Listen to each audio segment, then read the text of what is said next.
Hello everyone, welcome to our 10th series of basic law, जिसमें हम 10 ऐसे basic laws के बारे में जानेंगे जो सभी को पता होनी चाहिए। And this is our first series. The today's law is right against exploitation. According to Article 23 of the Indian Constitution, which prohibits human trafficking and forced labor, child labour act 1986 के द्वारा हम चिल्ड्रंस को specially 6 to 14 years के बच्चे को hazards work like industry वगैरह में काम करने से रोक सकते हैं।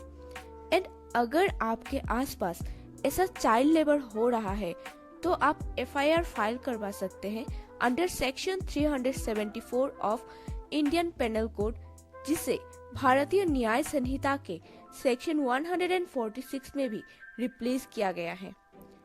This how we can protect our country's future also. So, this is the first law, and don't forget to subscribe the channel for more.